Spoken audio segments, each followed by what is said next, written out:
paycheck was enough for Democrats to reopen the government. Nor are Democrats concerned about needy families uncertain about the future of nutrition assistance, or Americans in flood zones who are unable to update their insurance or close on a home in the midst of hurricane season. No, Democrats are dug in. And all those Americans living in uncertainty, well, they're just going to have to wait until Democrats' far-left base is satisfied. Mr. President, Democrats attempt to defend their funding blockade by complaining that Republicans won't negotiate. But what exactly is there to negotiate? Negotiation happens when you have two sides, each with its own demands. Republicans have no demands. We've offered Democrats a clean, nonpartisan funding extension. Democrats, on the other hand, are insisting on $1.5 trillion in new partisan spending in exchange for their votes. Now think about that, Mr. President. Let's put this in perspective. $1.5 trillion in new spending in their proposal to keep the government open for 4 weeks till the end of October. Well, we're already at the middle of October. So basically, they're saying they want $1.5 trillion in taxpayer dollars to keep the government open for the next 2 weeks. Think about that one.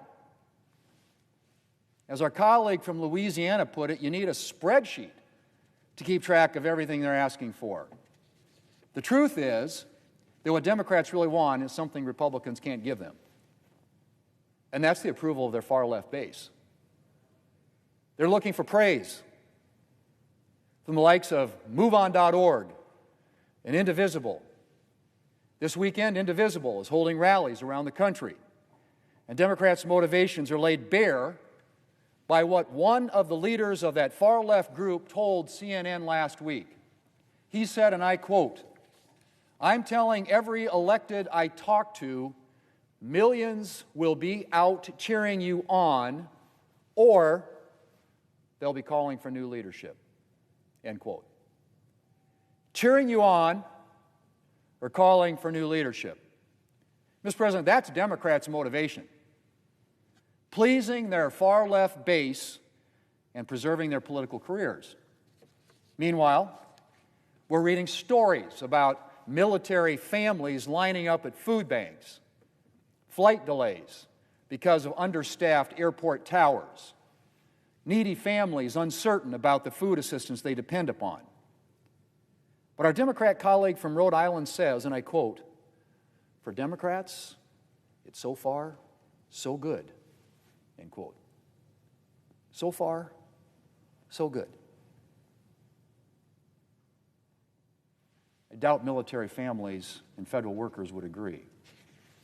If there was ever anything to make it clear that Democrats are in this for their own political advantage, it is callous comments like this one, or the Democrat leader's statement that, and I quote, "every day gets better," end quote, for Senate Democrats. Mr. President, while Democrats may be basking in praise from their far-left base, polls show that most Americans want this shutdown to end. 2/3 of voters think Democrats should reopen the government rather than hold out for their partisan demands. And if just 5 more Democrats would show some courage, we could do just that. We need 5 more Democrats to say, enough is enough, to put the American people ahead of the far left, and to support this clean, nonpartisan continuing resolution sitting right there at the Senate desk, ready to be picked up and passed today, put on the President's desk, signed into law, and the government reopens. If just 5 more Democrats would show some courage, we could do just that. So, Mr. President, 5 more votes, this bill could be on its way to the White House. As I said, President Trump stands ready to sign it. It is clean. It is nonpartisan. It has no policy writers, no partisan gimmicks.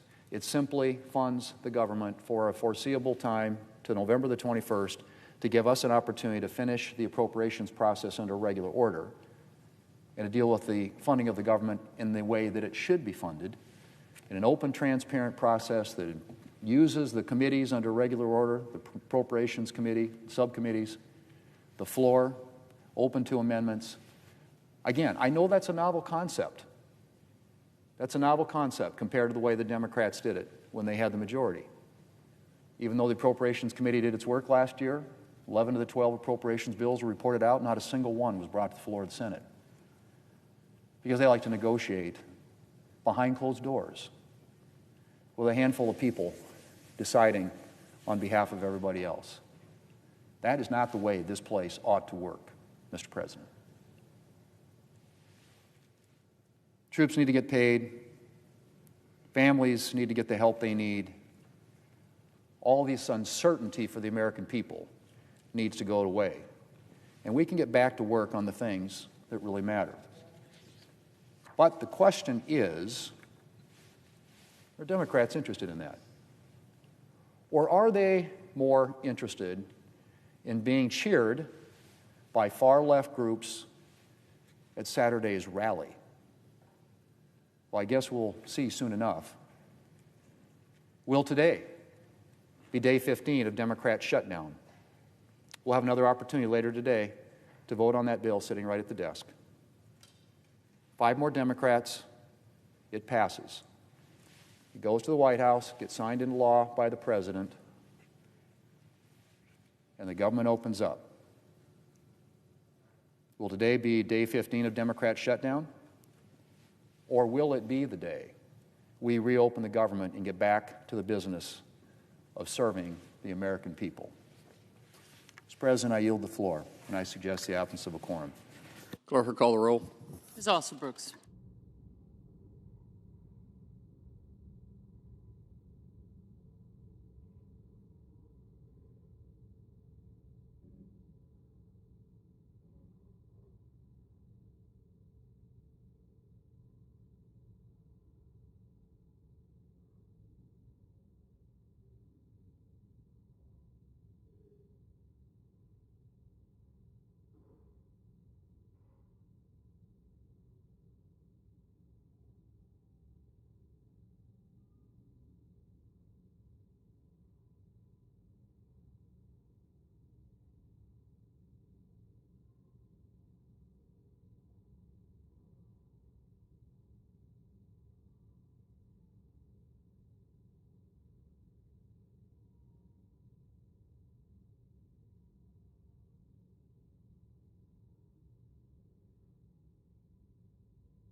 Democrat leader.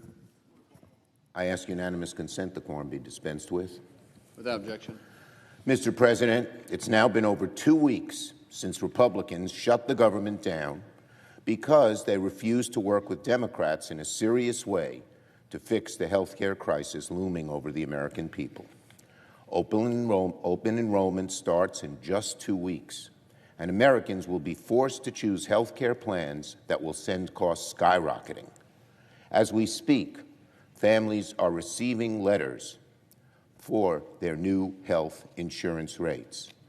And more states are opening their window shopping period for what health insurance will look like next year. With open enrollment around the corner, Republicans cannot continue to kick this can down the road. It's happening now. The health care crisis is now. The public agrees. Democrats agree. The White House privately admits it. Even some Republicans in Congress know it's the truth. And yet Republican leaders, especially Speaker Johnson, continue to dig in. The Speaker has now kept the House Republicans on vacation for 3 weeks, as if they can make the issue go away by letting House Republicans hide. Well, the American people don't have time for Republican inaction.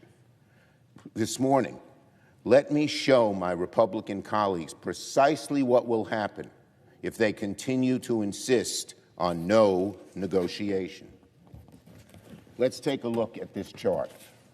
These are real numbers. These are the actual numbers for New York's health care exchange for the average couple in Plattsburgh, New York. This is in the heart of New York's rural North Country and its Congresswoman Elise Stefanik's district. Right now, with the ACA tax credits, this health care plan, a bronze plan, is $282 a month. That's still a lot for a family, a working family. It's a lot of money. It ends up, coming close to $4,000, $3,500 a year. But that's nothing compared to what will happen if these credits expire. If the tax credits expire, the same health care plan will go up to nearly $1,700 a month next year. $1,700. $1,400 extra every single month, a 495% increase. For the average family or small business owner or farmer in upstate rural New York, an extra $1,400 a month on health care is financial ruin. That's $15,000 a year. How are people, even people making decent money, going to afford that? And this is not just true of New York. This is similar to what's happening in all the states around the country. And every day now, people are getting notices. And we're getting close to November 1st, where people are going to have to decide, do they give up health insurance altogether and watch their people, their children, their spouses suffer? So I say to my Republican colleagues, especially in the House, you can't hide from your constituents forever. The American people expect Congress to fix this health care crisis because otherwise people will go bankrupt, people will get sick, people will lose insurance, people will fail to get the care they need, and more people will needlessly die. Republicans know this, and yet neither the Trump administration nor Republicans in Congress are even pretending to try and solve the health care crisis. Democrats are ready and willing to negotiate with Republicans. We want to work in a serious way to reopen the government and spare tens of millions of Americans the threat of financial ruin. Financial ruin, $15,000 more or even more a year. On RIFs, Mr. President, last week the Trump administration vindictively fired thousands of federal workers in a mistaken attempt to try and hurt the Democrats in this shutdown. Let's be very clear. Nobody forced the administration to do these firings. They did it because they wanted to, period. They did it on their own. This decision, which they made, Trump made and his administration made, vote, was so callous, so unnecessary, so deeply hurtful to hardworking Americans, and yesterday we learned it's even worse than they thought. Yesterday we learned the administration admitted in court that nearly 800 employees at HHS were laid off in error. Not only are they mean and vicious and uncaring, they're incompetent. It's despicable. How careless, how incompetent is this administration?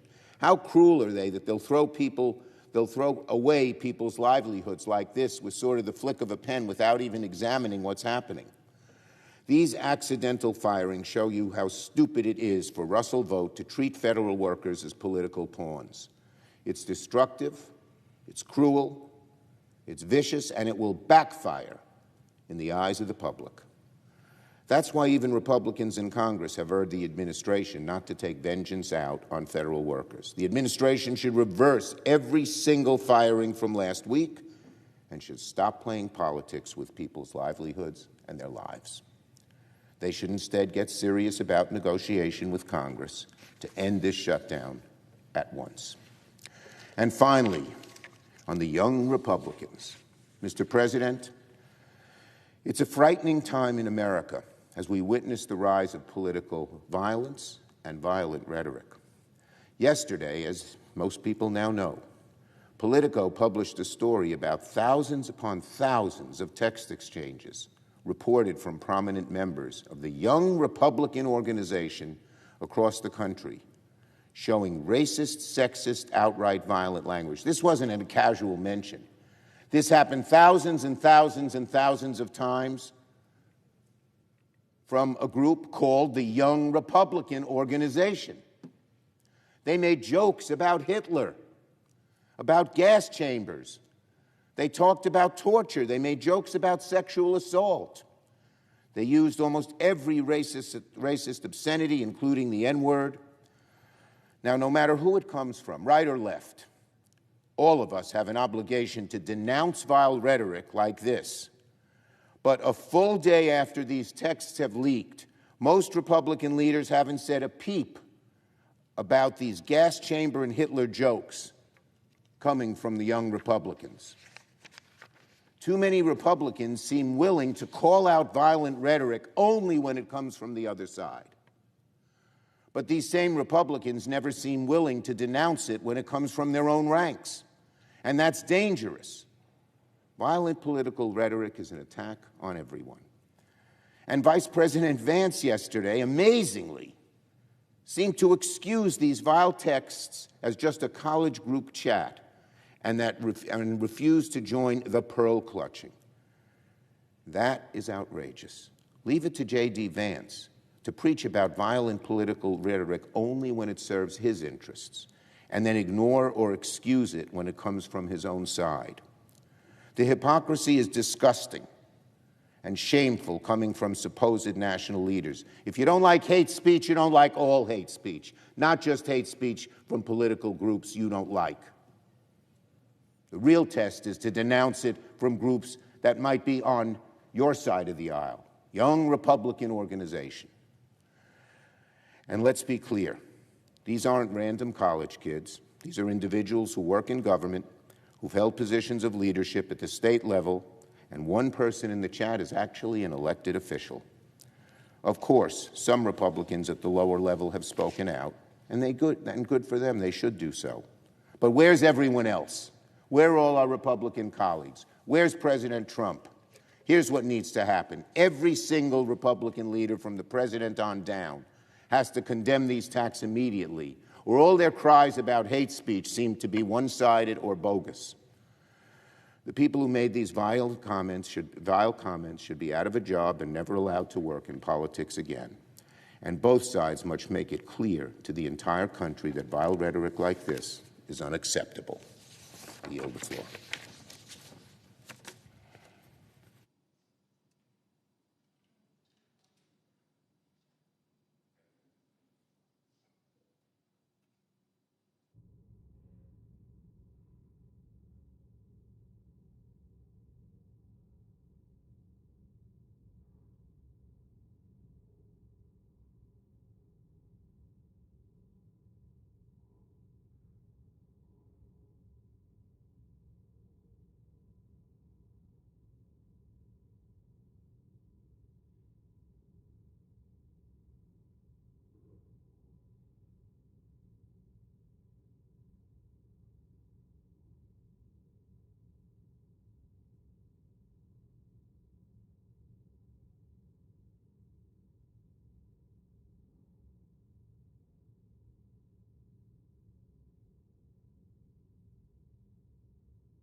Mr. President.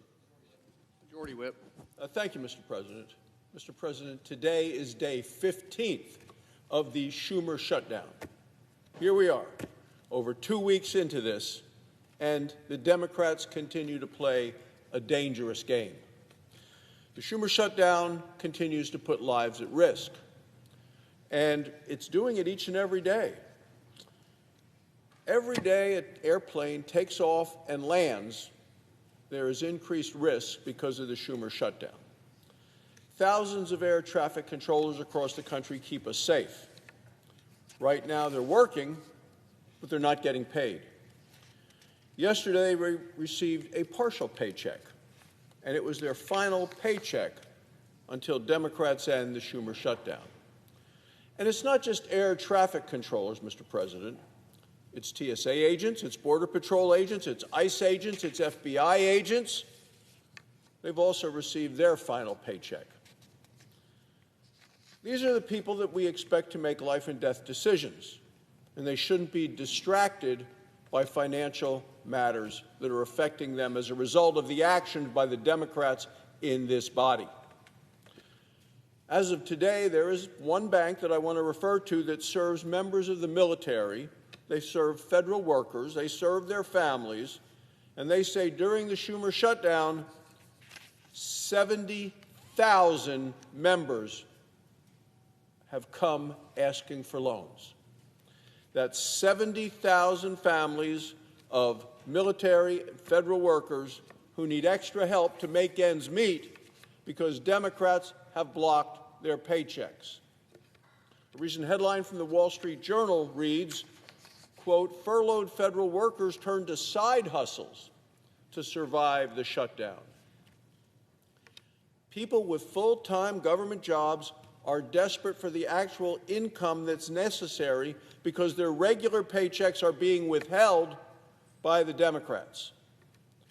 These are workers who are struggling to make ends meet, and they're not going to see another dime until Schumer and the Democrats end this shutdown. These people, when they go to work, the life or death decisions need clear heads, clear minds to do their jobs. They shouldn't have to worry about the distractions of putting food on the table, keeping the lights on because the government is shut down. They shouldn't be the distractions. They should be focused on their job when they're at work, not having to be worried about what's going on at home because the paychecks haven't come because the Democrats have stopped the flow of their paycheck. One air traffic controller was very blunt about this, Mr. President, and the consequences of the Schumer shutdown. He said, quote, the financial anxiety doesn't just hurt morale, it directly affects safety. This is an air traffic controller. He said sometimes that small moment where your mind is elsewhere can have serious impacts. That's what we're dealing with today. This is the seriousness that the nation is facing while the Democrats and Chuck Schumer play political games. And it's a dangerous game.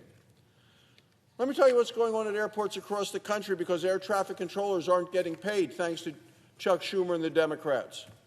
In Burbank, California, the air traffic control tower was unmanned for 6 hours. Flights were grounded. In Nashville, similarly, hundreds of flights were delayed in a day because the air traffic control tower went dark. In Charlotte, nearly 2,000 flights have been delayed since the start of the Schumer shutdown. Airport after airport. In Atlanta, the nation's busiest airport, air traffic controller staffing challenges and delays are mounting with each passing day.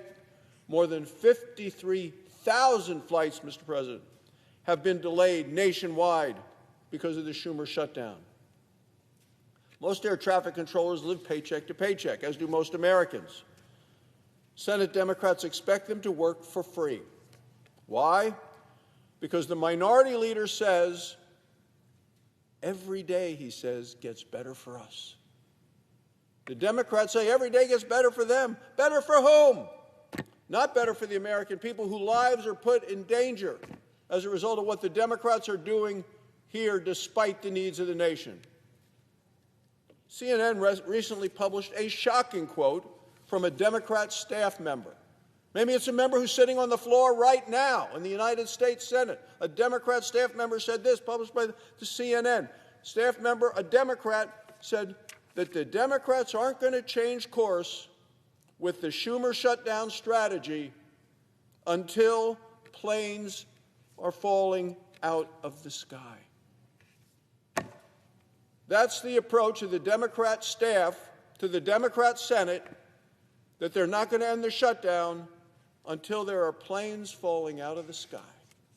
Mr. President, is that what we are at now because of what the Democrats are doing to this country?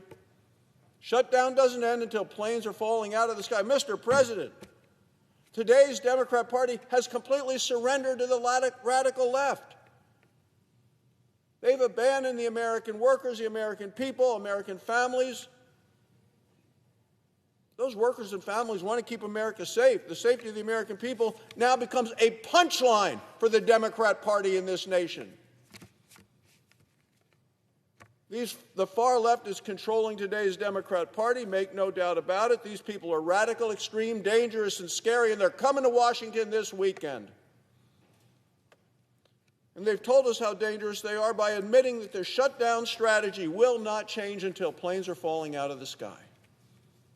Innocent people are collateral damage in this dangerous political game that the Democrats are playing. Democrats will have their 9th opportunity today to reopen the government. They'll have their 9th opportunity to vote for a bipartisan, clean, continuing resolution. A clean, continuing resolution that they voted in favor of 13 times when Joe Biden was president. Democrats are going to have their 9th opportunity to pay the brave men and women who keep our skies clear and who keep our borders secure and keep our communities safe. Democrats have an obligation, Mr. President, to reopen the government, and they need to do it before there are planes falling out of the sky. Thank you, Mr. President. I yield the floor.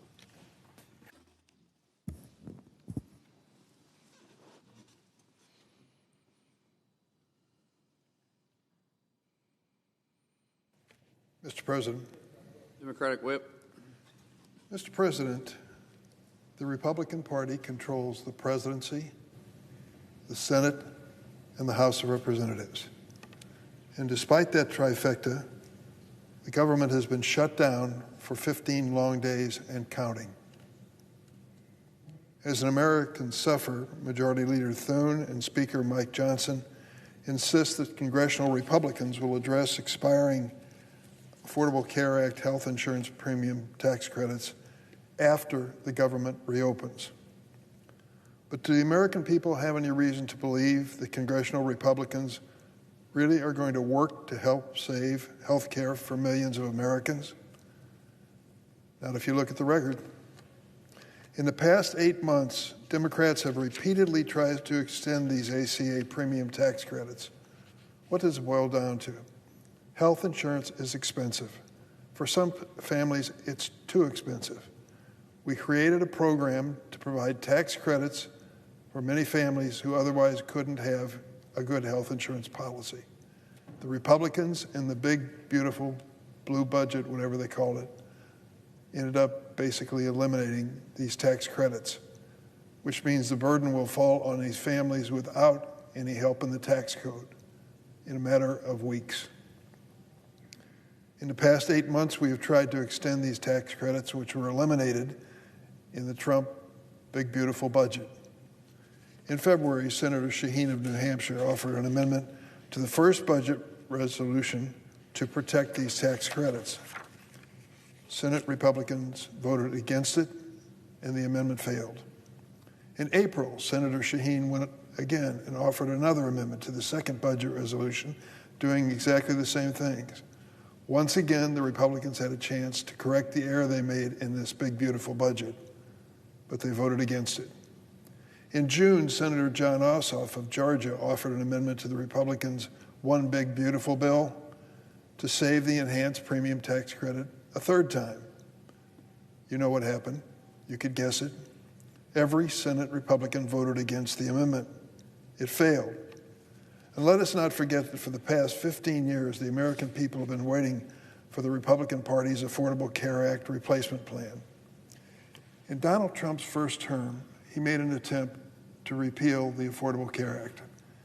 He wouldn't describe to the American people what he was going to replace it with, but he was damn determined to get it repealed. It led to a moment I'll never forget on the floor of the Senate.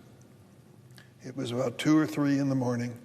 All the members were in their seats, and it came down to one person as to whether or not the Affordable Care Act would be repealed under the Trump administration in his first term. It was a moment of high drama because we knew what was at stake. Millions of American families, without the help of the Affordable Care Act, couldn't buy or afford health insurance. So it came down to the vote of John McCain, former senator, Republican from Arizona. He went through those doors to my right and was gone for a few minutes, and people said, he's talking to President Trump. Trump's trying to convince him to put an end to Obamacare, the Affordable Care Act, once and for all. John McCain was his own man. He wasn't a creature of membership in an organization. He voted his conscience. He walked through that door, a hush fell all over the chamber. He stood in the well right on that corner of that table and lifted his right arm as far as he could. You remember his arm was broken many times when he was a prisoner of war, and came down hard with a no. And with that single vote, John McCain saved the Affordable Care Act for millions of Americans and gave them health insurance they could afford for their families. The Republicans had failed again to put an end to the Affordable Care Act. Well, here they are doing the same thing with the big, beautiful budget bill. And what does it mean for families? Chuck Schumer was on the floor earlier this morning talking about the impact on premiums. Each state has a target date when the health insurance industry is going to announce the new premiums for the new calendar year, which starts in just a few weeks. Our date in Illinois is October 27th. 12 days from today, those who are part of healthcare.gov, those who are part of the Affordable Care Act, will find out what happens to their premiums. If history is any indicator, it shows that my Republican colleagues have no plan. They didn't have one in Trump's first term. They certainly don't have one now. The president said when he was asked point blank, what's your plan to replace Obamacare? He had concepts of a plan in his mind, nothing in writing, to make health care more affordable for the American people. So it's a bit over the top for the Republicans to ask Democrats and the American people to wait and trust them to fix this issue, to let the premiums go up, and then maybe they'll get around to changing the law. That is what this is all about. There are a lot of things, words used on the floor of the Senate to describe the government shutdown. I'm sorry it's reached this point, but I think there's a reason for it, and it's a good one. We believe that 20 million American families will see the cost of health insurance go up because of the Trump budget and reach a point where it's not affordable for many families to have health insurance. How about that? What about your family? If you're a person who has health insurance, children, perhaps someone in your family with a serious illness, you understand the value of health insurance and you understand your vulnerability. One broken bone, one automobile accident, one bad diagnosis, and you're going to end up with a bill you cannot pay. It'll exhaust your savings. That's the reality of the cost of health insurance. But my Republican colleagues, like the one who just spoke, don't seem to understand that, and I think he should. What's at stake here is not a political cussing match. What's at stake here is a decision by this body to help millions of American families. If Republicans in Congress fail to extend the enhanced premium tax credits before the end of this year, and that's just a few weeks away, premiums for 22 million Americans will double. Take a look at what you're paying each month for health insurance for your family. Multiply times 2, and that's the result of the big, beautiful bill that was passed by the Republicans. Let me give you an example. In Illinois, a 60-year-old couple with an income of $82,000 could see their annual premiums increase $17,000 a year if the enhanced premium tax credits are not extended. That's an increase of $1,400 a month. Ask any family, working family, whether paying $1,400 a month more for health insurance will have an impact on the family budget. You know the answer. Now compare that additional the additional cost to the tax cuts that some billionaires will enjoy because of the so-called Big Beautiful Bill Act that was passed by the Republicans. Billionaires will receive a tax cut of more than $310,000 a year. I am sure Elon Musk needs that money. $25,000 a month in tax breaks. So contrast those two numbers. An increase in health insurance premiums of $1,400 a month because of the Republicans' vote, and an increase in the tax breaks, the reduction of taxes for billionaires in America of $25,000 a month. That includes more than 100,000 people in my home state of Illinois who will be forced to make the impossible decision that most Americans pray that they'll never have to make, like whether to purchase groceries or insulin, or whether to pay the mortgage or take the kids in for that checkup. Don't take my word for it. Listen to what my constituents have written to me. Stephanie from Evanston, Illinois, is a business owner, and many business owners count on healthcare.gov for their health insurance. Stephanie told me that if her enhanced ACA tax credits are allowed to expire, the result of the big, beautiful bill, the Trump budget, it would, quote, cripple her budget, and that she's, quote, not sure she could cover the doubling of this cost. Most people wouldn't be able to. She asked me how our country claims to support business owners if they can't afford to take care of their family health. More than 4 million other small business owners who get their health coverage through the Affordable Care Act are asking the same question. Take Jennifer. She's a mother and a small business owner from Illinois who told me her costs have skyrocketed under this president. She told me her food costs are up and, quote, utilities are up, gas is expensive, and the cost of supplies for my business have tripled. Now, Jennifer is concerned that her ACA premiums will double next year unless we do something. That is what the shutdown is all about. It is not some source of pride for politicians to argue back and forth. There's a purpose in this debate. The purpose is to make sure that we come to the rescue of tens of millions of Americans who face the doubling of their health insurance premiums. Jennifer's concerned that her ACA premiums will double, as I mentioned, next year. If that happens, she would have, quote, no choice but to pass those costs on to my customers or to close my doors. As you know, Mr. President, small businesses employ almost 50% of private sector workers. They are the engine of our economy. If our nation's small businesses start closing, there'll be a ripple effect throughout our local economy. And it will happen in part because Republicans in Congress refuse to lower health care costs. I like John Thune. He's the Republican leader here in the Senate. We've known one another for years. We have our differences politically, but I think he's basically a good person. And I've heard him come to the floor over and over again saying, pass this clean, continuing resolution, open the government, and by golly, we're going to sit down and talk to you about health insurance.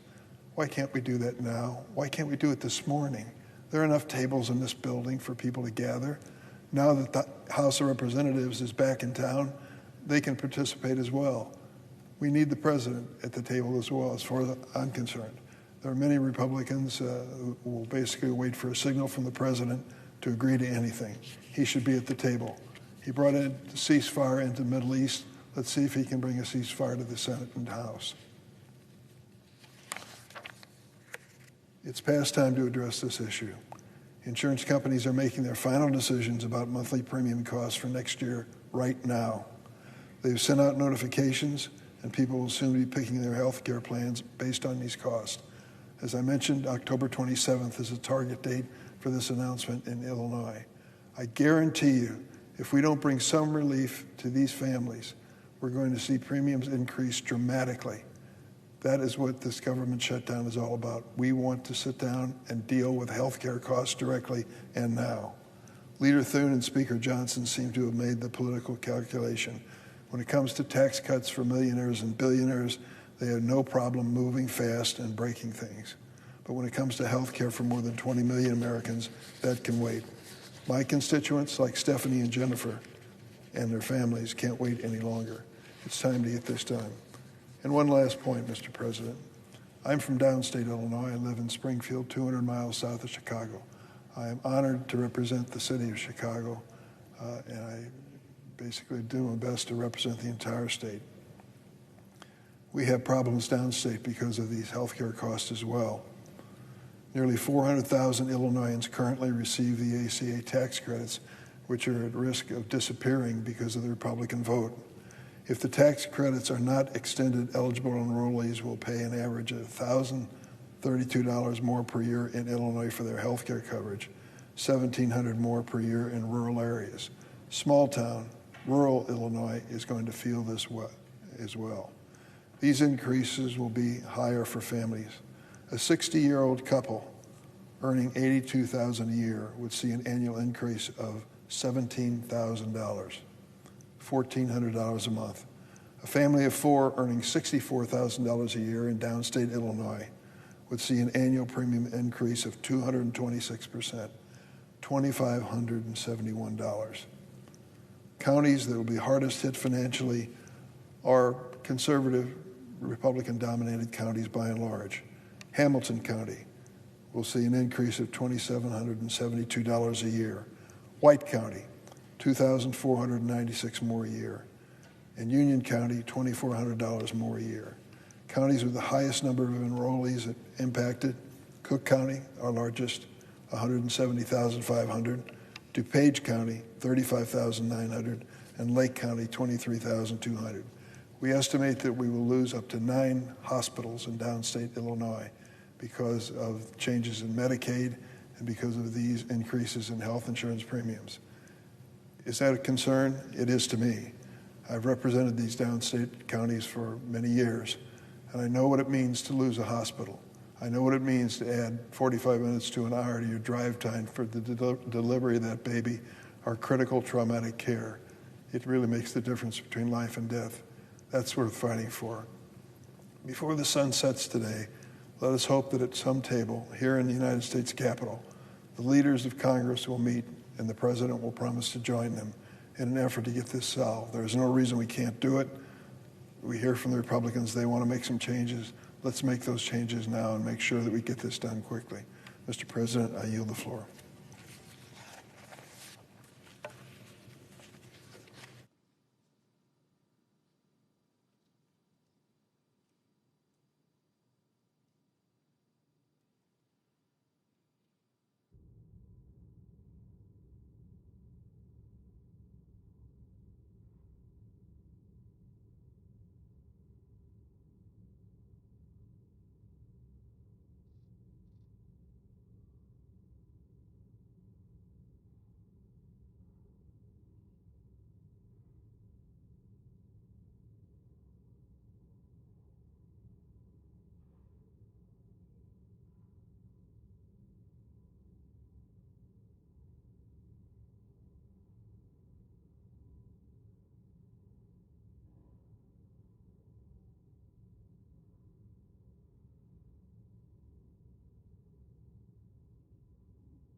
Senator from Nebraska.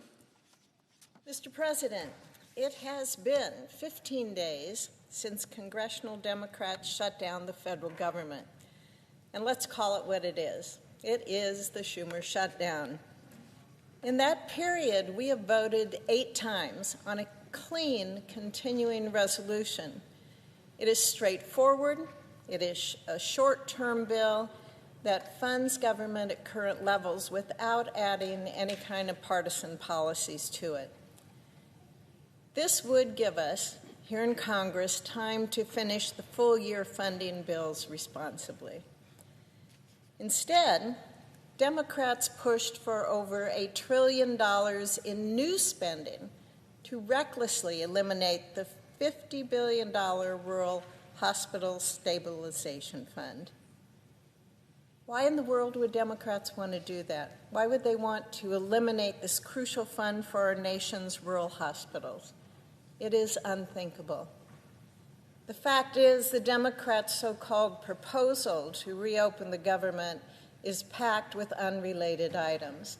This includes the COVID-era bonus payments, overseas climate resilience projects, and taxpayer-funded health care for non-citizens. That's not responsible governing, and it is not fair to American families. House Republicans passed, and they sent to the Senate, a clean CR.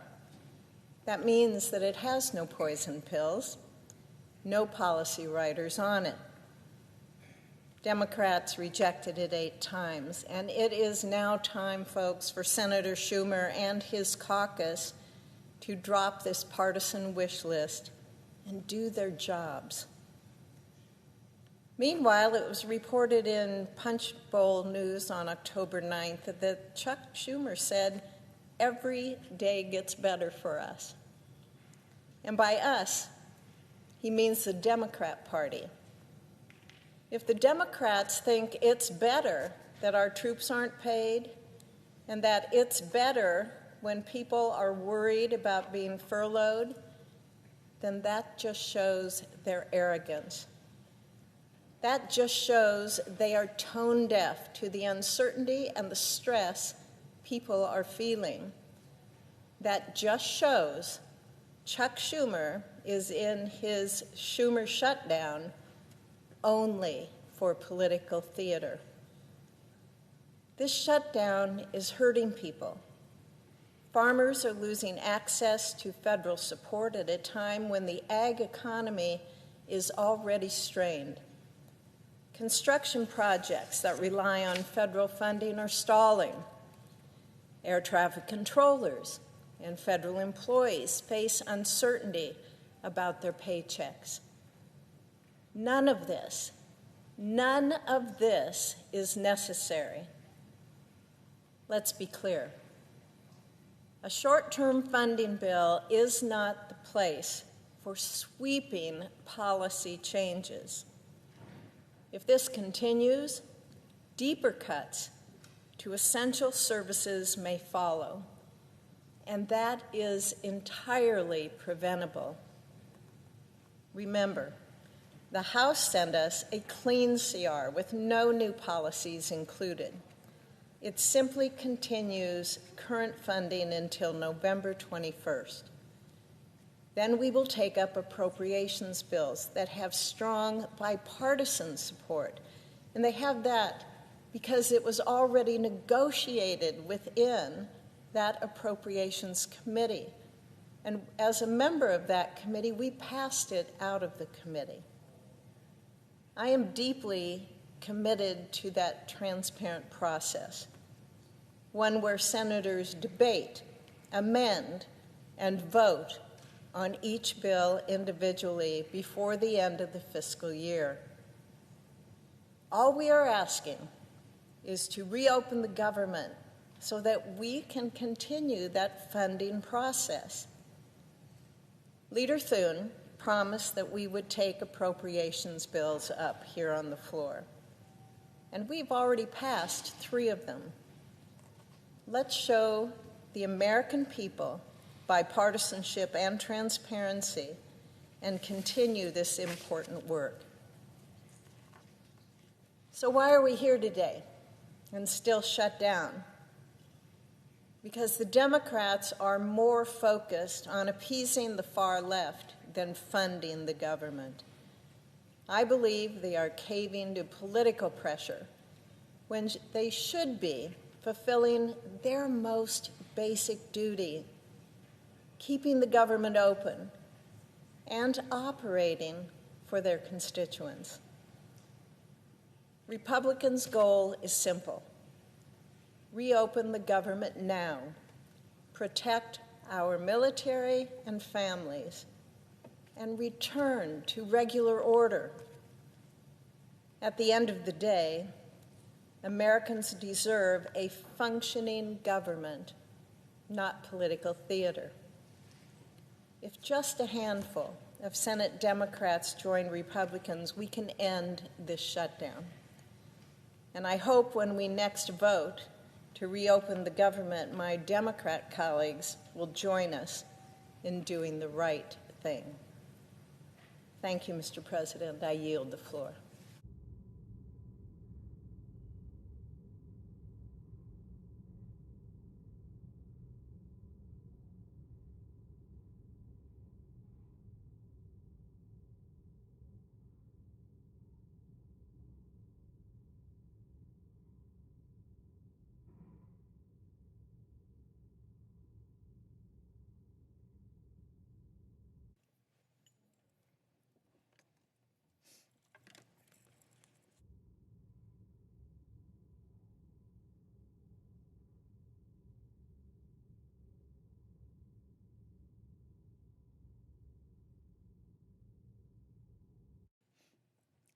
Mr. President.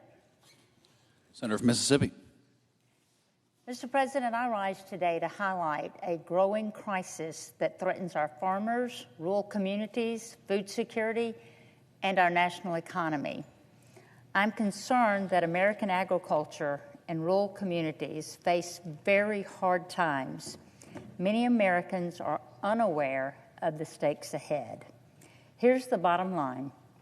American agriculture is in serious trouble, and Congress must act now with short-term assistance. That is not hyperbole. I continue to hear from producers in Mississippi and across the country that the numbers don't add up and the outlook is grim. Without immediate action, we risk losing not only farms, but also the rural communities and the food security they provide. This is no longer a warning, it's an emergency. Over the past 3 crop years, rising input costs for seed, fertilizer, fuel, labor, and more have collided with falling commodity prices and high interest rates. Even with strong crop yields this year, many farmers are facing losing between $100 and $400 per acre. For a 2,000-acre farm, that's a financial hit in the hundreds of thousands and sometimes millions of dollars in losses. Farm bankruptcies have already surpassed last year's total, and if we do not step in, that trend will accelerate. The ripple effect is real. In small towns across America, family farms are the economic engine. When farms thrive, so do local grocery stores, schools, equipment dealers, banks, and churches. When farms fail, the community fails with them. Jobs disappear, families leave, Main Street goes silent. We've seen this before. In the 1980s, a generation of farmers were nearly wiped out by high interest rates, collapsing markets, and inadequate safety nets. Today's producers are starting to feel those same pressures. Bankers, economists, and lenders are sounding the alarm again. While we may differ on policy, we must agree on the urgent need to act while we still have time to do that. The significant updates we secured in the reconciliation process this summer will strengthen the farm safety net, and I am proud of that progress. But those changes won't take effect until next fall. That's too late for many farmers already on the brink. We need short-term assistance now to help producers survive the coming crop year. Let me be crystal clear. Farmers do not want a handout. They want a fair shot. Food security is national security. We cannot afford to lose a generation of American farmers or become dependent on foreign countries to feed and clothe us. That is a risk that we cannot take. Over the long term, we know American agriculture will be stronger if we secure fair trade deals and build stable markets at home and abroad. Our competitors, China, Argentina, Brazil, and others, are moving aggressively. I believe that if we don't act quickly, we'll lose vital export opportunities and long-term stability for our producers. In this world of global competition, we must revive American-grown cotton to be the center of our supply chains, providing reliable markets for our producers and bolstering industries that depend on cotton.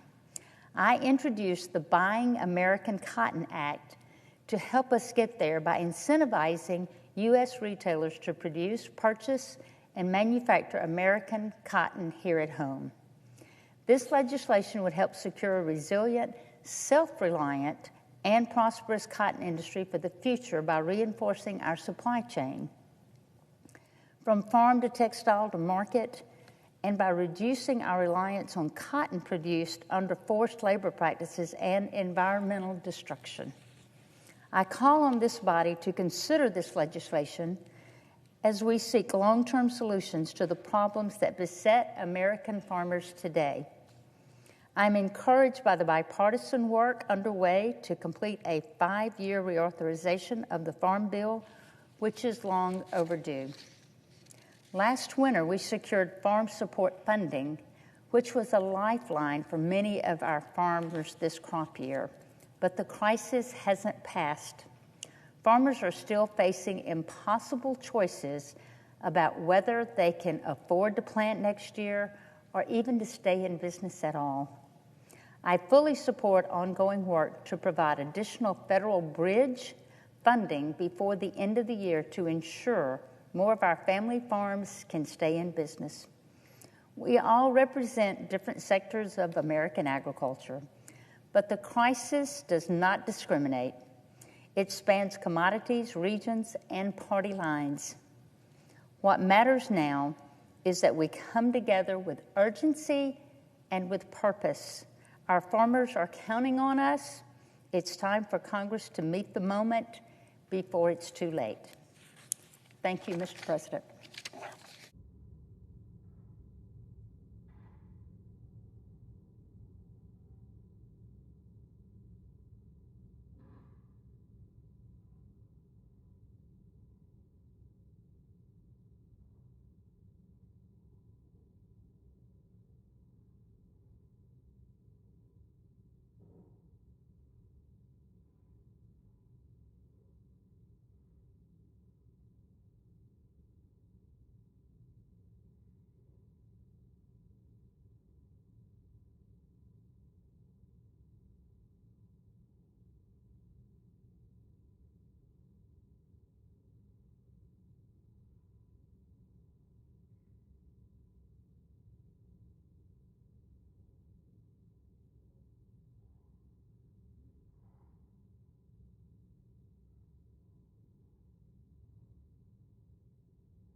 President. Senator from Texas. President, are we in a quorum call? We're not. After more than 2 years of bloodshed, 20 living hostages, and the remains of at least 7 deceased hostages were recently returned to their families in Israel by Hamas. Videos of the tearful reunions circulating on social media show the immense joy and relief felt by the families who have been suffering through the unthinkable, and wondering if they will ever see their loved ones again. Behind all this extraordinary story is the leadership of President Trump in negotiating an end to this war that's lasted 2 years. President Trump has rightly gained praise from some of the most unexpected critics, like Kamala Harris, Hillary Clinton, Minority Leader Chuck Schumer. All of these people are correctly acknowledging what supporters of President Trump have known for a long time. He is truly a master of the art of the deal. I can't think of a single president who, through a combination of carrots and sticks, could have accomplished something like this before, but President Trump has, and he deserves the credit. But of course, for this conflict to be truly over, each and every one of the conditions laid out in President Trump's 20-point peace deal must be implemented by both sides. And that's where the trouble really begins. We cannot allow a terrorist organization like Hamas to pull the wool over our eyes or to act like this is any normal sort of negotiation between two parties acting in good faith. Hamas must keep up its end of the bargain on this and other terms for the deal to actually work. We've already seen how Hamas has violated the peace agreement, as they have not yet returned the remaining bodies of 20 additional hostages who are presumed dead, including 2 American citizens, so that their families can properly grieve and bury their loved ones.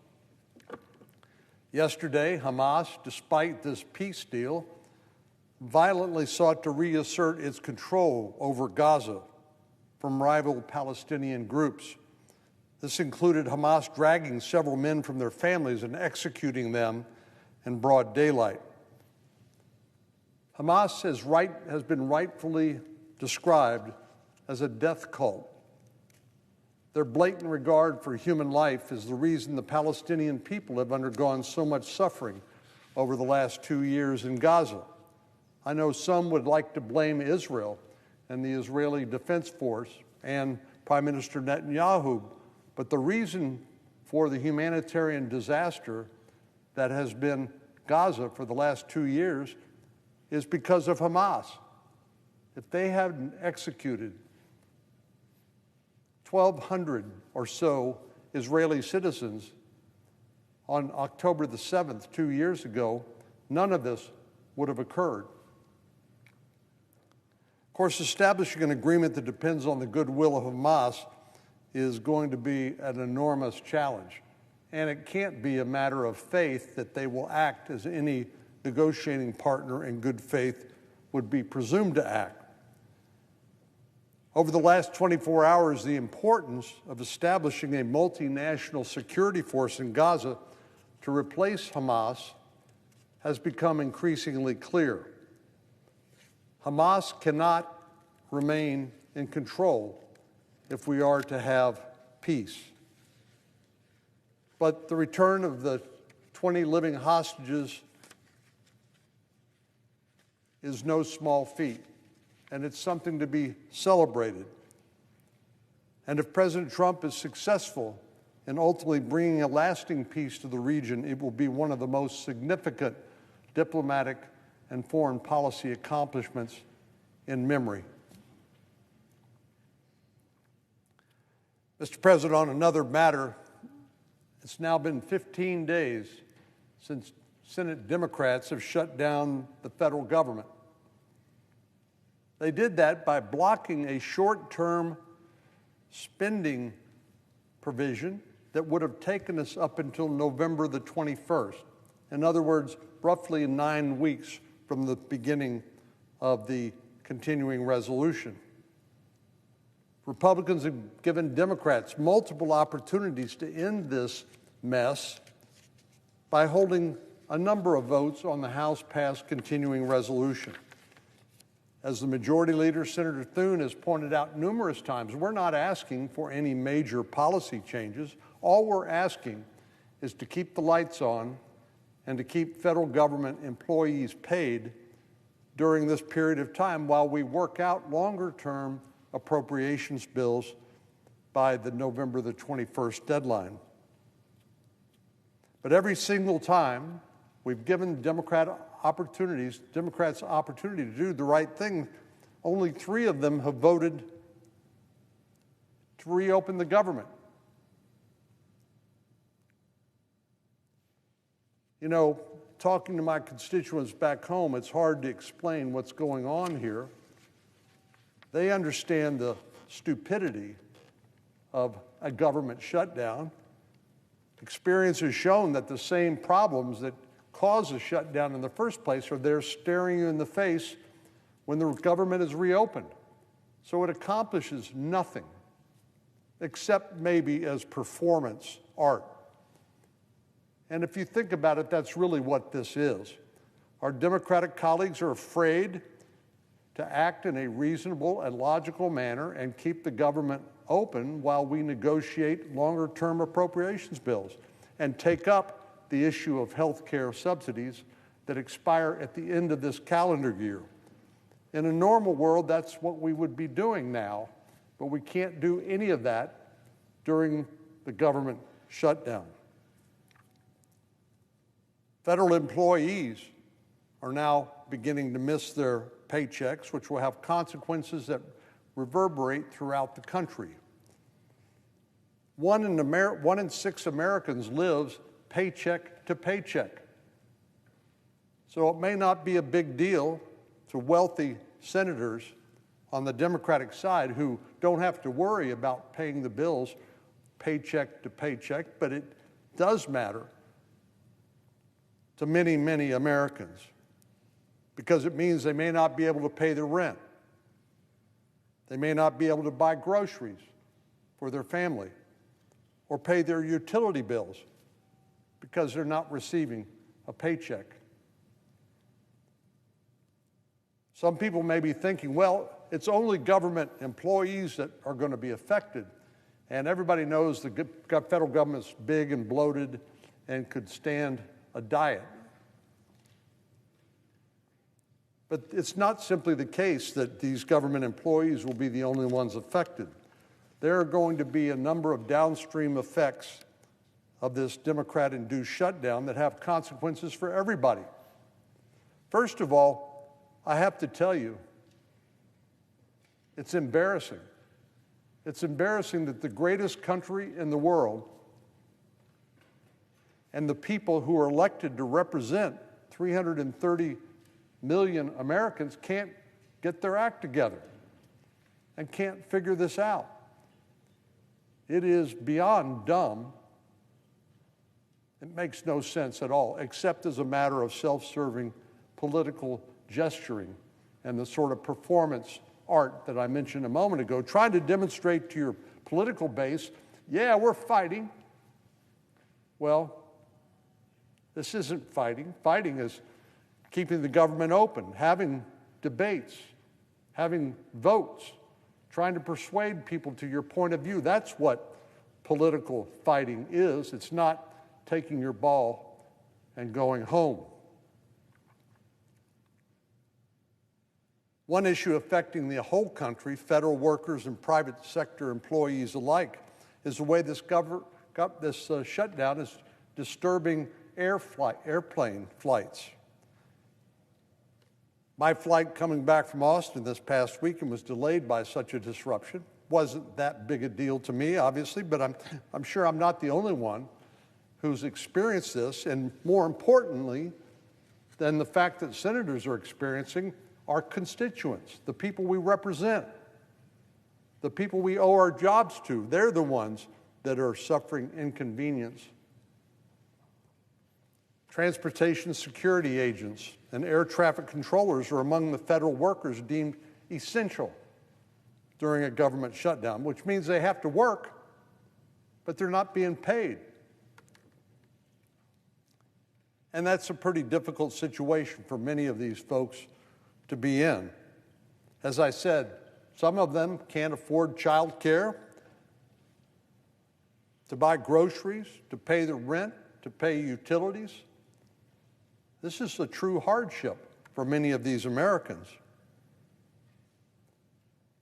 This has resulted in many of these essential employees calling in sick in order to pick up shift work to make ends meet.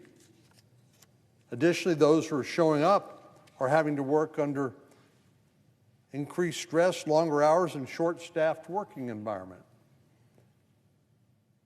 On top of this, they are carrying the burden of unknowing when they're ever going to get paid.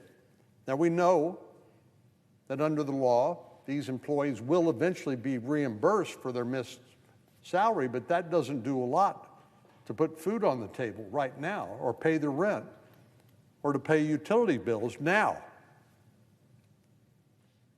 As the president of the National Air Traffic Controllers put it, it is completely unfair that an air traffic controller, the one who makes sure our airline flights are safe, it's completely unfair that an air traffic controller is the one that holds the burden of see how long you can hang in there in order to allow this political process to work out.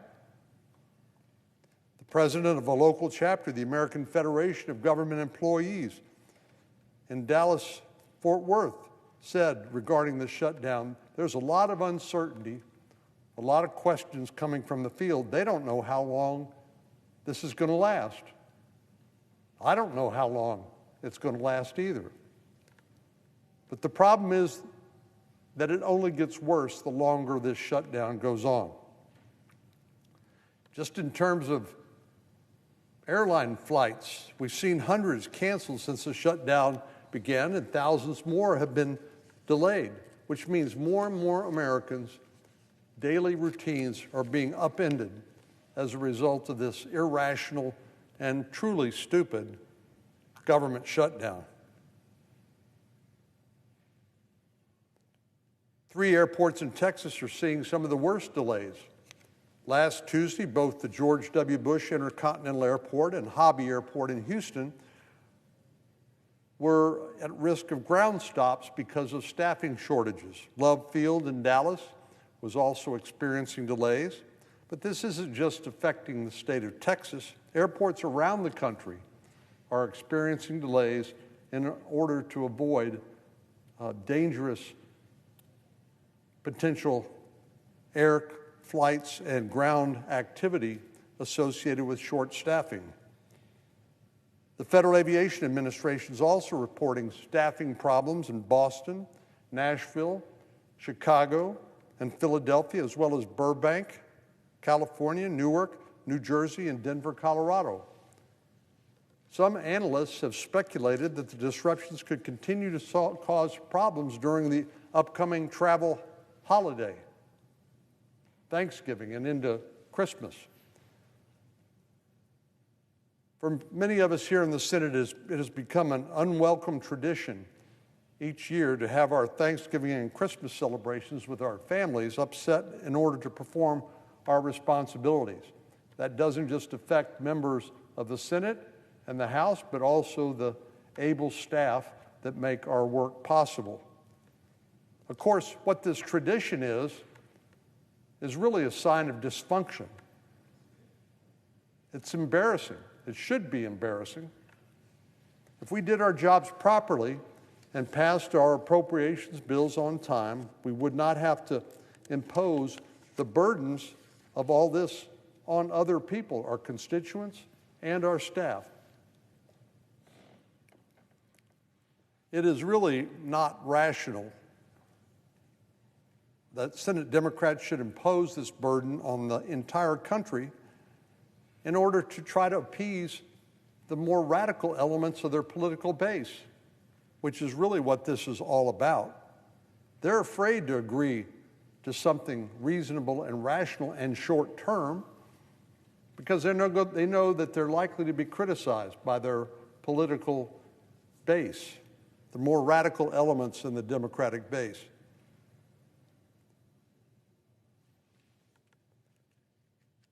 Well, don't take my word for it. Minority Leader Schumer has made it clear that he is willing to impose almost any cost on ordinary Americans in order to try to appease his radical progressive base.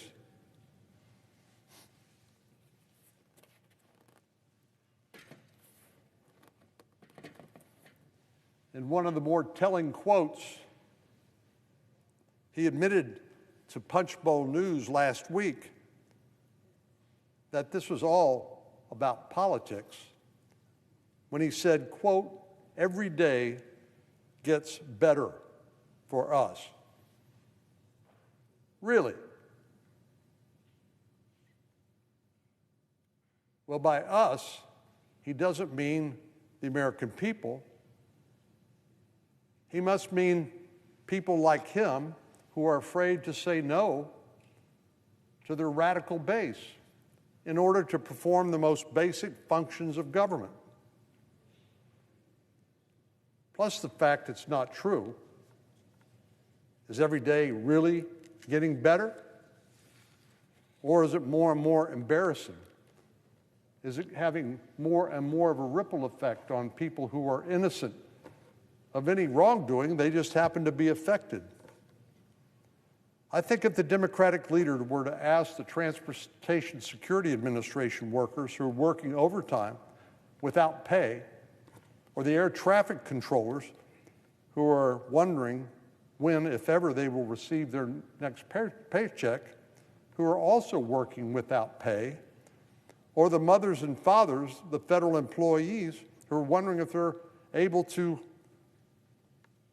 enjoy the holidays with their children and their extended families because of travel disruption, or maybe just because financially they won't be able to make ends meet. But the truth is that Senate Democrats care less about federal workers and the rest of the country than they do about appeasing their radical base. Senator Schumer has made it clear that it was his plan all along to make the American people pay the price in order to achieve his political goals when he said, quote, "We've thought about this long in advance." So this wasn't an accident.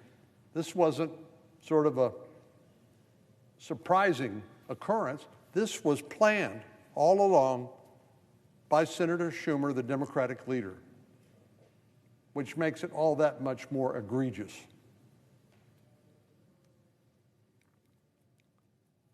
Well, I sincerely hope, for the sake of Texans and Americans all across the country, that Senate Democrats will have a change of heart.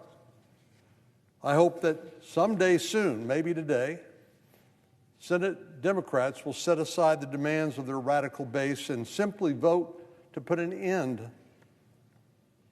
to this ridiculous government shutdown that serves no one's interest except perhaps their own narrow political interests.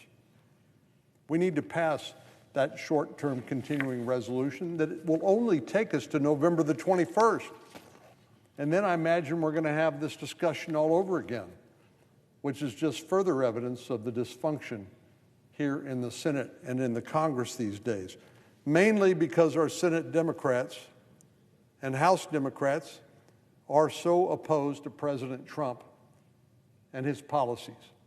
And they feel like they need to be shown to fight and to push back against President Trump. But they're not hurting President Trump. He's doing just fine. He's making incredible peace deals in the Middle East and hopefully other places around the world like Ukraine. what they're doing is hurting their own constituents. And they're causing people to doubt whether their government can actually function the way it's supposed to. So I hope, given the opportunity to vote here shortly on another short-term continuing resolution, a stopgap spending bill that will only take us to November the 21st, that we get 5 more Democrats join the 3 who've already voted to reopen the government so that we can put an end to this foolishness. Because every day does not get better for the American people. Even if it gets better politically to save Senator Schumer's skin. Mr. President, I yield the floor.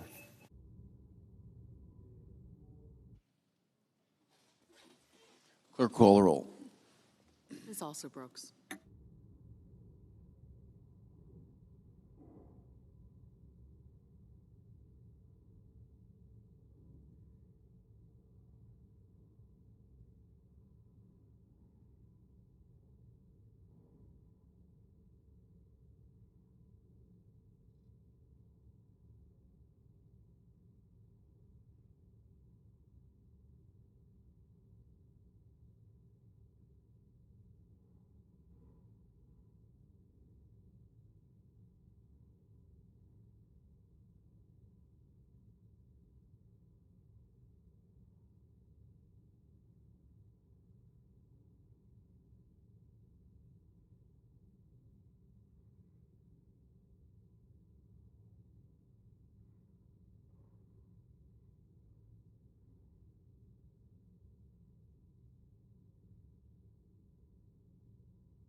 Senator from Arkansas. I ask consent to end the quorum call. Without objection. At long last, our friends in Israel have won the war by defeating the depraved Hamas savages that launched the heinous, unprovoked attack from Gaza on October 7th. After the most devastating assault on Jews since the Holocaust, which was followed by 2 years of fighting, suffering, and death, the living hostages are home, and a new day has dawned in the Middle East. Earlier this week, I joined my fellow Arkansans in rejoicing and thanking God for answering our prayers and bringing those hostages home to their families. At the same time we celebrate their reunions, though, we also pledge that we will never forget the innocent deceased victims of Hamas's atrocities, many of whom have not yet been properly laid to rest. We will work to secure their remains and honor their memory through our commitment to a lasting and enduring peace in the Middle East. When terrorists attacked, raped, maimed, and killed innocent Israelis and Americans and citizens of other nations on October 7th, the Middle East was forever changed, but not in the way Hamas intended. Instead of pressuring Israel to surrender, President Trump rejected the Obama-Biden policy of appeasement and weakness, and we backed Israel to the hilt. Because of President Trump's unrelenting pressure on Hamas and Prime Minister Netanyahu's decisive military action, Iran's terrorist ring of fire around Israel is now a ring of smoke, smoking ruins. We have crippled Iran's nuclear weapons program. We have weakened the Houthis. We have devastated Hezbollah. And we have destroyed Hamas's political and military leadership. This graphic shows just some of the depraved savages who are now rotting in hell. If you have a chance to be Hamas's next leader, you might want to think twice. This is how we deliver peace through strength.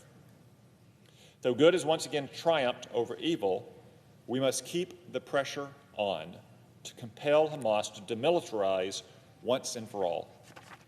As President Trump said this week, if they don't disarm, we will disarm them. Because let's be clear, there can be no lasting peace for Gaza with Hamas sitting at the table. For those who say otherwise, consider that as the rest of the world celebrates the return of the hostages and a ceasefire, Hamas terrorists have been publicly executing members of the opposition in Gaza in a last-ditch effort to hang on to their waning power. This is appalling, but not surprising, given Hamas's track record of using the people of Gaza as pawns to achieve its ultimate aim of eliminating Israel. Time and again, we've seen Hamas use innocent people as human shields and weaponize humanitarian aid by withholding food and supplies from children. These are the sort of vile intimidation tactics that Hamas terrorists have used for decades to remain in power. No more. Today, with our friends in Israel and the Arab world, we have the opportunity to chart a path toward peace and prosperity for the people of Gaza. And while today is a day for rejoicing, let it also serve as a reminder of one of history's timeless lessons. Bad things happen when you lose a war, especially when you started the war. These men can attest to that lesson. Mr. President, I yield the floor.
Mr. President. Senator from Washington. Mr. President, are we in a quorum call? We are not.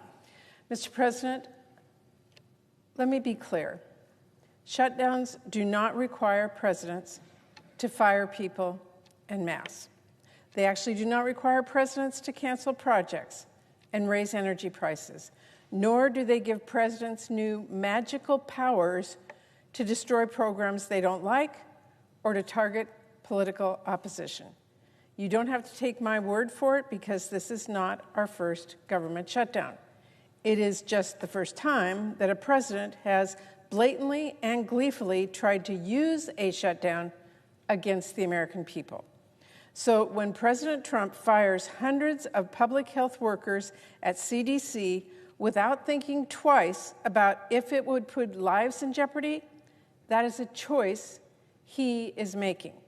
When President Trump puts at risk special education programs through mass layoffs, that is a choice he is making to abandon students with disabilities and their families and weaken their access to rights under our special education laws.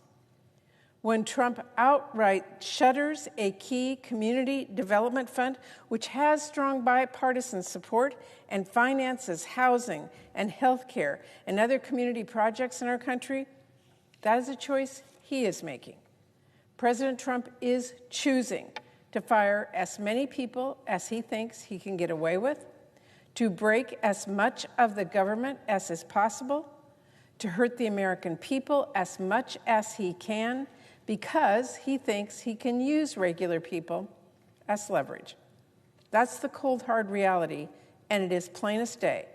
That is why Trump is governing by a principle of maximum pain. It's not because he had to, it is because he wanted to. It is not because he's following any law, it is because he is ignoring countless laws. It's not because he held off on layoffs, it is because he is eager to continue to break our government, bend it to his will, and enrich himself in this process. Mr. President, Trump knows perfectly well, just as my Republican colleagues know, that shutdowns don't give him any new power, and they don't just let him fire people with reckless abandon. After all, Trump was president for the longest shutdown in American history, and guess what? Trump didn't have to fire thousands and thousands of workers when he caused that longest shutdown in history. He didn't get to run roughshod over our laws when he kept the government shut down for over a month. So don't let any Republican tell you he simply had to now. And Mr. President, let me put another obvious falsehood to rest. Leader Thune keeps saying Democrats are, quote, enthralled to the radical left. But here's the thing. We actually are the ones talking to Republican voters because the majority of Republicans and the overwhelming majority of the American people do not want to see their premiums double, triple, or even quadruple for millions of families.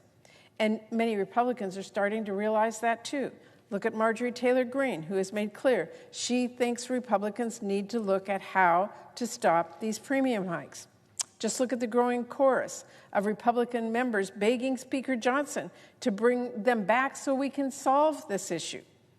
Clearly, Republicans are feeling the heat. That's why we are suddenly hearing Republican leaders absurdly pretend they've always meant to focus on health care, even if they would never talk about it before. And even if the only thing they are saying right now is, no, we can't do anything on this right now. We can just think about it, possibly talk about it, potentially, maybe do something someday. So House Republicans may not be here in D.C. to talk about this issue with Democrats, but here's the thing. They are still hearing about this back at home. Families are staring down massive premium hikes, and they want Republicans to return and finally work on solutions.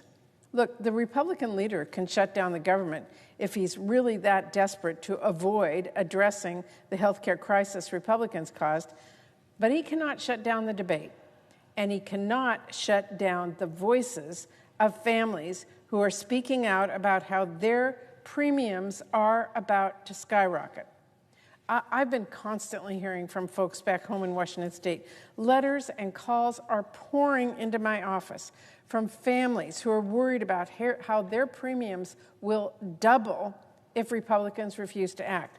A woman called into my office to share that her husband already received notices that their insurance are going to double in cost. A mother whose son has a traumatic brain and spinal cord injury. She called. She's terrified that she has no idea how they're going to afford the care he needs if health care gets more expensive.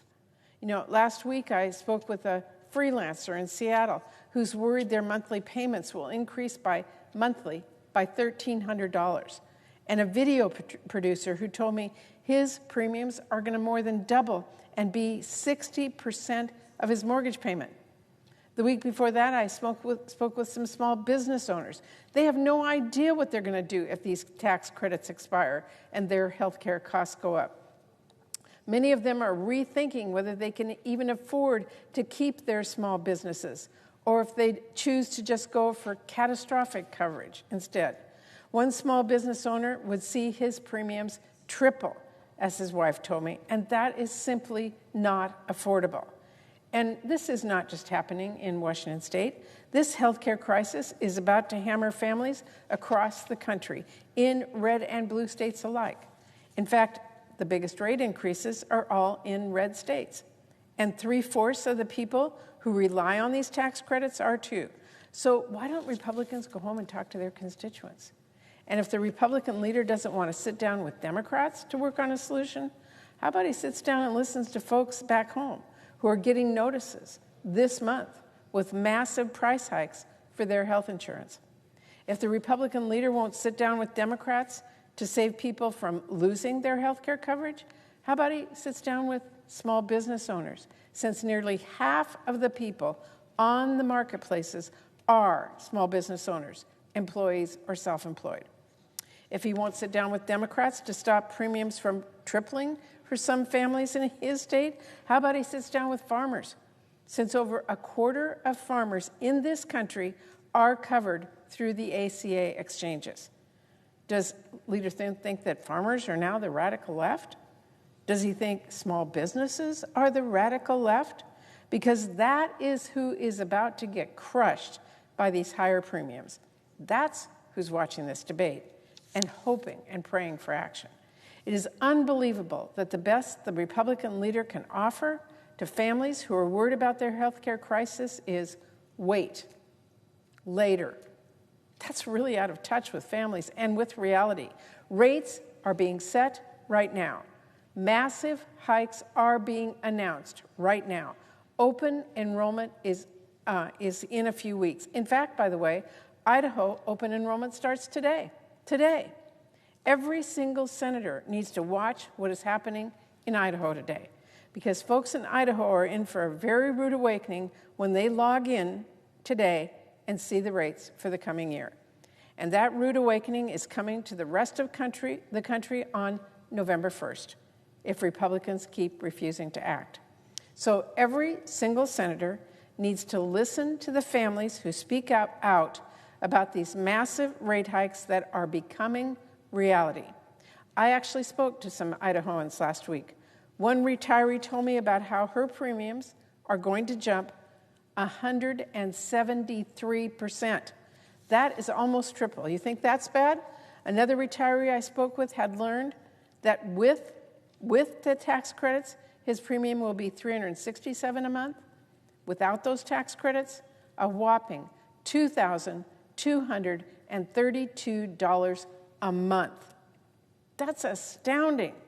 And yet, if Republicans refuse to act, that is the reality that is going to come crashing down on families across our nation. This is not an end-of-the-year problem, like Speaker Johnson keeps saying. It is a right-now problem. There is a train coming. Families are tied to the tracks. Why on earth would Republican leaders insist on standing by? Why are they twiddling their thumbs? Why do they want to wait until those rates are locked in? And for all the talk of later, why on earth wouldn't Republican leaders work with us earlier on this?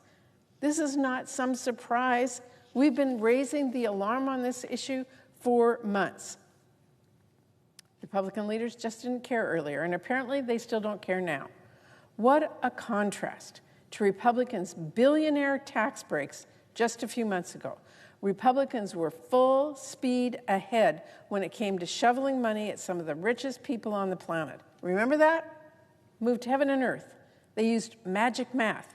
They slashed over $1 trillion in health care for patients and hospitals. They used every trick in the book for billionaires. But now, nothing when it comes to working families. Nothing when it comes to health care. Mr. President, Republicans can either go back home and explain to their own constituents why they think their premiums should double, or they can come to the table where Democrats have been this whole time and work with us to reach a serious deal that reopens the government and responds to this health care crisis. Democrats are not going anywhere. We are staying at the table. Right now, Republican leadership is refusing to take the shutdown or the health care crisis seriously. Speaker Johnson is still refusing to bring his members back from vacation, despite the growing mutiny among Republicans. Leader Thune is still refusing to do anything other than vote on the same failed partisan CR over and over.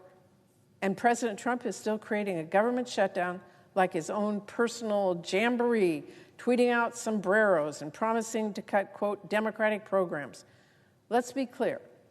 Republicans control the White House and both chambers of Congress, and they are basically missing in action when it comes to finding a real solution to reopen the government and save millions of Americans from health care bills that will break the bank. When will President Trump get serious about a solution? When will Speaker Johnson and Leader Thune do their jobs and get to the negotiating table? When will House Republicans end this month-long vacation? Today? Tomorrow? Next week? Mr. President, the American people are waiting. But of course, Republican leadership isn't the end-all be-all, because Republican voters have made clear they do not want to see their premiums skyrocket. And Republican members in the House and Senate alike are hearing from those families back home who will not let them ignore this and starting to realize we actually do need to address this health care issue now. But Mr. President, the clock is ticking. Rate hikes are going out in the mail. Open enrollment starting today in Idaho. Time is running out. And that message is breaking through. I think even Republican leaders are starting to realize there is no spinning their way out of premiums doubling in our country. If they want to get serious about stopping that and ending this shutdown, all they have to do is say so. Mr. President, our door is open. Thank you, Mr. President. I yield the floor.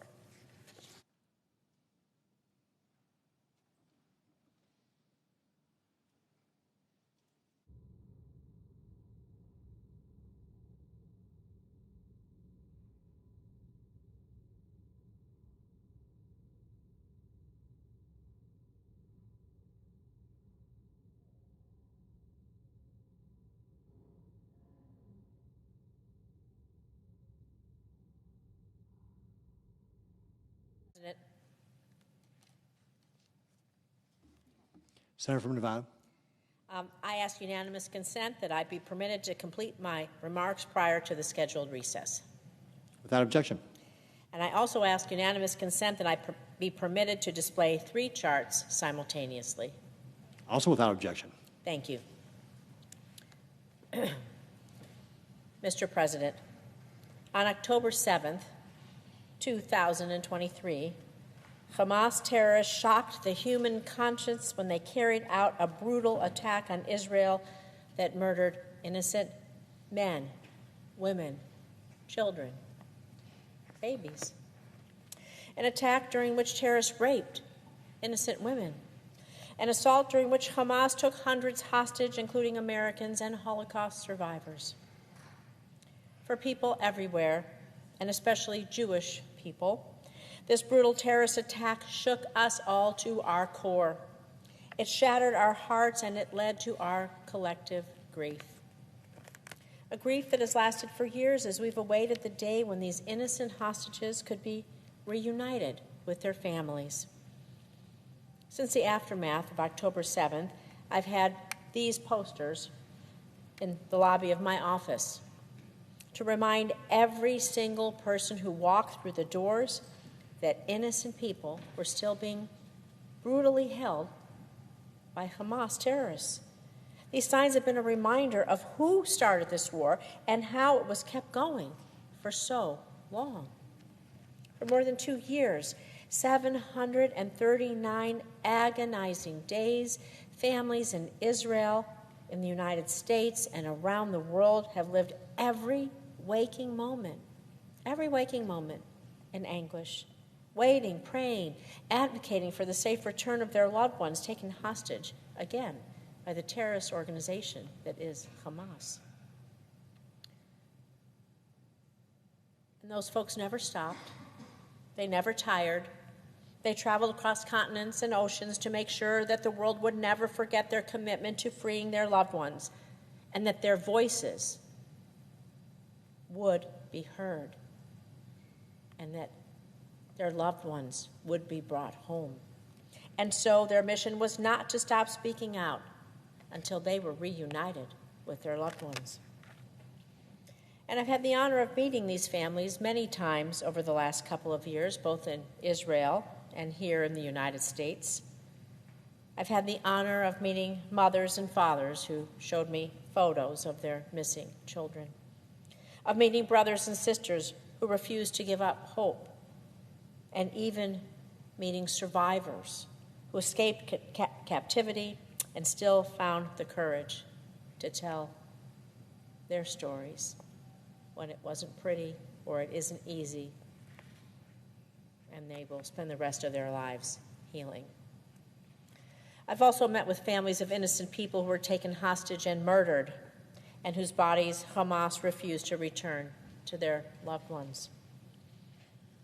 I've sat with them, I've listened to their gut-wrenching stories, cried with them, and promised them that America and Congress would never turn away. And as a mother, as a wife, frankly, as a human being, I can understand their fight, their desire to be reunited with their loved ones, and how deep that pain is for them. It's why I've worked with colleagues on both sides of the aisle and across 2 different administrations to continue shining that light on the need to return hostages to their families, to their communities. And this week, that day finally came. After many long, painful months of negotiations, a ceasefire deal has been reached, one that has resulted in the return of all the living hostages. This is a testament to the resilience and relentless work of families, allies, advocates who never stop speaking out and standing up. I'm deeply grateful to the Trump administration for reaching a deal to make this day possible for these families. This is a testament to what we can do, what can happen when we put politics aside and care for each other as human beings, when we have empathy for each other. And while we've been overjoyed to see the images of hostages being reunited with their loved ones, it's brought us to tears. Let us not forget those who haven't been so lucky, because Hamas continues to hold the bodies of dead hostages, including Americans Itai Khan and Omer Nutra. I've met their families. I have felt their pain. And we cannot forget them. We cannot forget these families, families who will never get to see their loved ones, families who never got to say goodbye, that one last "I love you," before their loved one went off to a music festival to enjoy an evening concert. So we must remain clear-eyed that our work is not over. The agreement is still in its early stages, and now is not the time to sit idly by. And so I hope the Trump administration and my colleagues in Congress on both sides of the aisle continue to provide support and enforce guardrails to see this through. We must remain committed to ensuring the quick return of the deceased hostages, to give their families, well, maybe some sense of closure that they need and that they deserve. We must make sure that Israel's security remains ironclad. The Hamas are terrorists. Let's be clear, they can never again threaten innocent lives.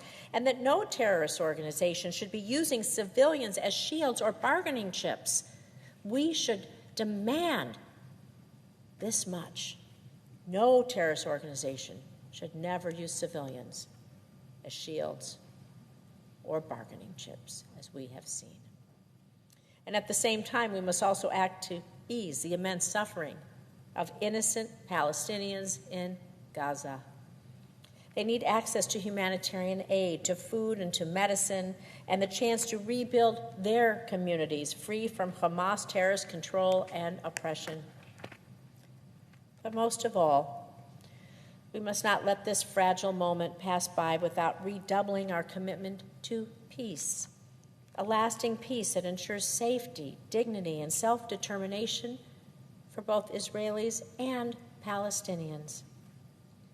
So this week, as we mark this moment of long-awaited relief, let us remember our work is not done. For peace is not achieved in a single day. It is built with strength and courage of those who refuse to give up on it. For the hostages who survived and for those who tragically did not, for the families who waited, for the families who advocated for the return of their loved ones, and for the people who continue to pray for a peaceful future. So may this step be the first sign of change as we move towards an end to violence, towards a future where Israeli and Palestinian children alike can grow up knowing not war, but embracing hope, a hope for a peaceful tomorrow. It is my hope as well. Thank you, Mr. President. I yield the floor and I yield the floor. Under the previous order, the Senate stands in recess until 2:15 p.m.